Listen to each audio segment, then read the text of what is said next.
ditaklikkan dengan mati, dia jadi macam wasiat sudah. Kalau ditaklikkan dengan mati, dia jadi wasiat. Kalau teman mati esok, rumah teman ni wakafkan. Jadi walaupun istilah wakaf yang digunakan, tapi sebenarnya itu wasiat. Sebab dia dikatakan wasiat itu ialah berlangsung setelah kematian dia. Setelah kematian. Seperti dia berkata, aku wakafkan rumah aku ini kemudian daripada matiku. Tengok ini dia kata, maksudnya ialah sebab tengok ni dia berduduk rumah tu. Mana apa dia.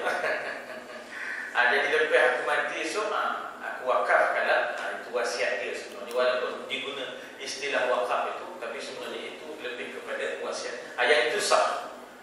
Jadi wakafkan, dikatakan wakafkan rumah aku ini kemudian daripada matiku atas fuqara.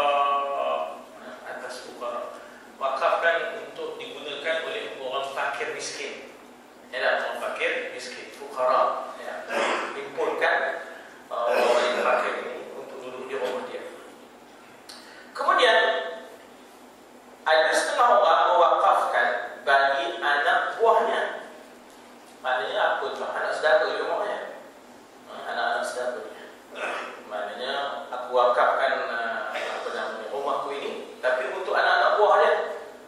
Barangkali anak-anak saudara itu, anak buahnya. Untuk anak-anak buah. Ini dipanggil apa? Anak buah. Simpulan bahasa ya. Simpulan bahasa ya. Buah tangan, anak buah, jantung apa ni? Apa nama hati apa? Buah hati. Itu kan simpulan bahasa namanya. Dia bukan peribahasa kan? Peribahasa panjang-panjang kan? Ini yang pendek-pendek ni simpulan bahasa ya. Jadi anak buah selalunya digunakan antara anak saudara. Anak saudara.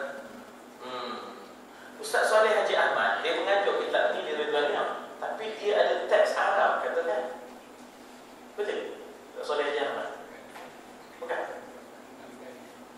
Memang opini dari kitab. Oh, bukan kitab ni. Jadi kitab apa Ustaz Soleh Haji Ahmad? Oh, Minhajul Abidin. Kitab ni. Saya berapa kalau ada, tapi kalau Syekh Muhammad, tapi kalau Syekh Daud Fatani pun ada mengarang kitab dalam bahasa Arab. Kok barangkali kitab ini ada dikarang dalam bahasa Arab.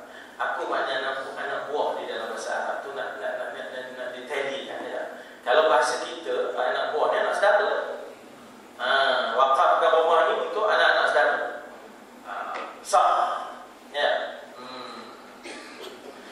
Dan disyaratkan dengan bagian-bagian. Seperti anak lelaki. Ya, anak-anak buah yang lelaki. Sah. Ya. Atau selapis daripada selapis. Maknanya dah meninggal anak buah, bagi pula pada cucu-cucu buah.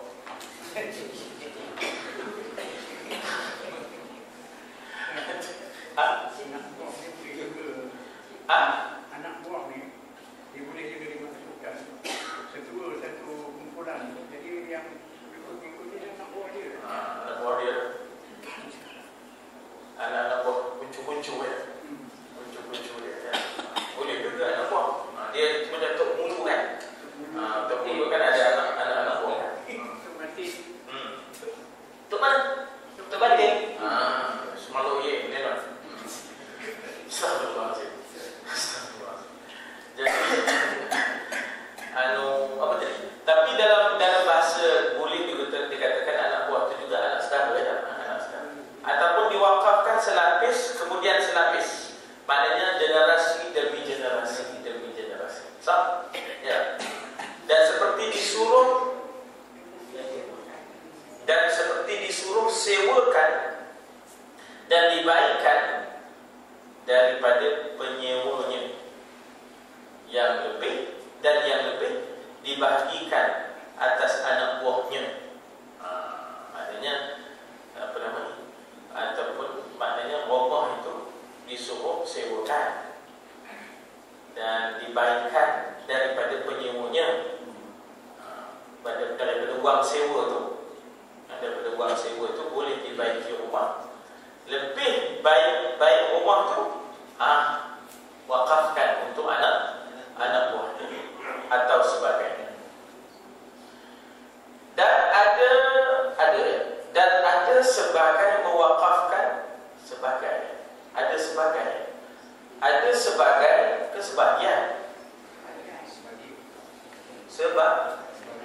sebagi. Ada sebahagian yang sebagian mewakafkan bagi yang lain. Ya. Maknanya ada sebahagian ataupun ada sebagi mewakafkan bagi yang lain. Dan ada sebagi diwakafkan bagi masjid dan bagian-bagian syarat. Jadi itu bergantung kepada offer, ya, bergantung kepada offer pewakaf. Ya, jadi dalam kes Padang ni saya tak berani terima pasal dia kata ustaz kami tawarkan ini tapi dengan syarat ustaz buat polo. Saya tak berani terima. Pasal apa? Yang ini pun baru nak mula. Betul nak buat lagi satu. Yang dikejar tak dapat. Yang dikejar berciciran ya tak? Kan? Orang kata satu-satu lah, ya tak? Satu-satu lah. Stokor-stokor. Kelantan kata stokor-stokor. Jadi tak berani lah saya. Tak berani lah saya. Jadi maknanya di situ bahawa saya nak kaitkan dengan apa dia tadi. Maknanya dia letak syarat bagikan pada masjid. Daripada duit wakaf ini, daripada rumah yang diwakafkan ini ada sewa. Jadi sewanya bagikan pada masjid. Dan bagian-bagian syaratnya suruh beri kepada imamnya. Duit sewa ni bagikan, sewa rumah ni yang diwakaf ini, rumah ni tu mewakafkan. Kemudian kamu sewakan pada imam. Duit sewa tu untuk wakaf imam ataupun wakaf masjid sekian.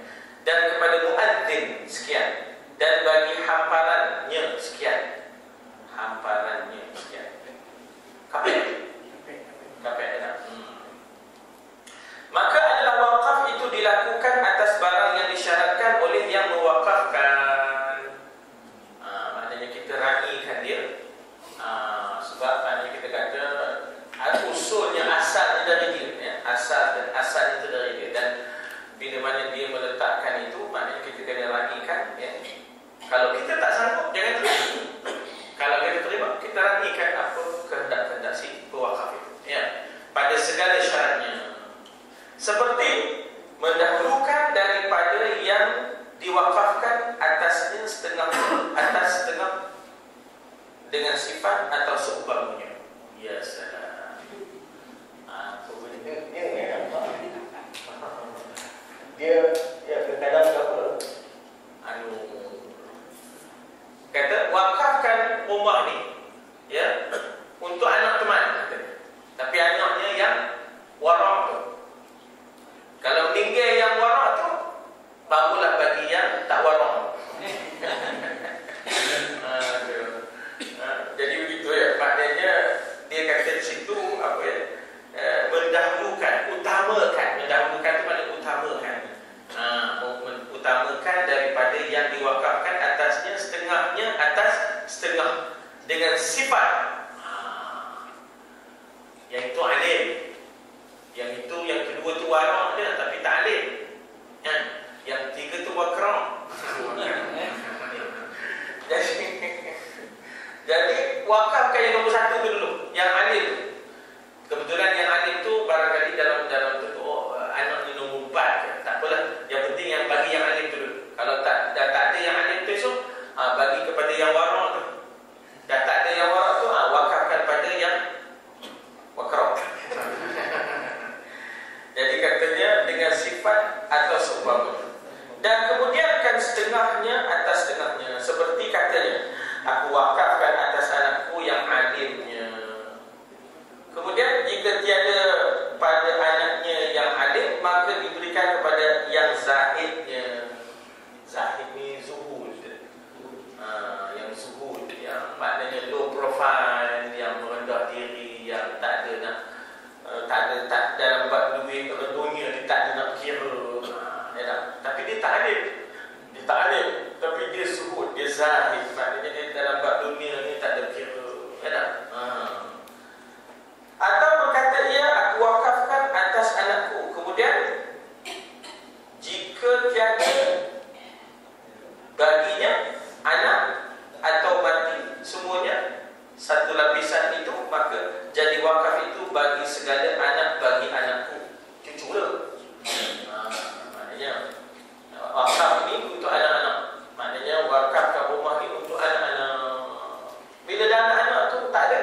pada melebih akan setengah daripada mauquf alaihim atas setengahnya, seperti diberi bagi mauquf alaihi yang laki-laki.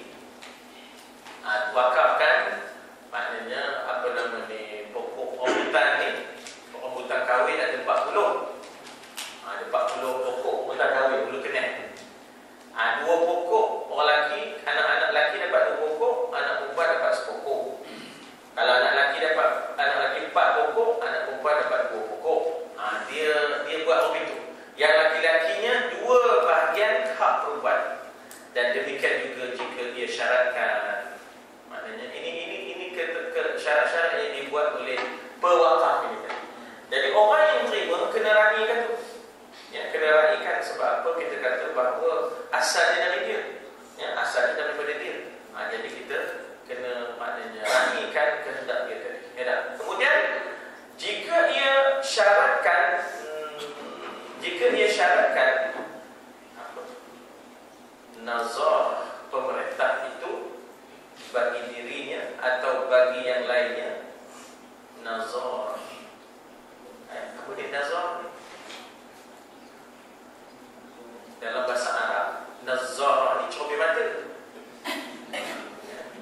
Kalau dalam bahasa Arab, nazar, apakah maksud dia nazir?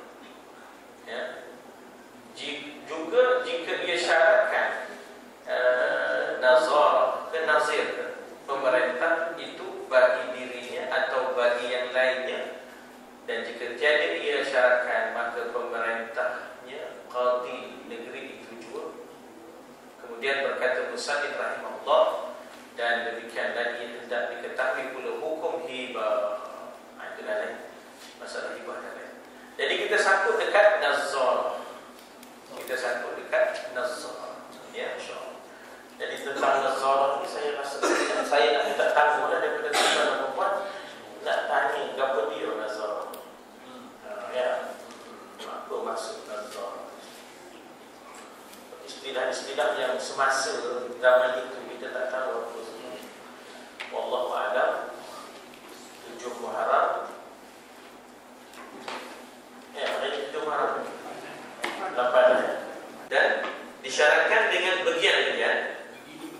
Oh, begini-begini. Seperti anak lelaki. Begini-begini, bukan bagian-bagian. Itu loh apa ya? Bukannya pandai jawab ini pun benar. Lain soalan tu bahasa je. Begini, bagian-bagian.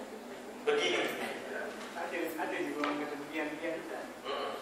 Boleh. Tisoras. Bahagian-bahagian. Apa dia tak dapat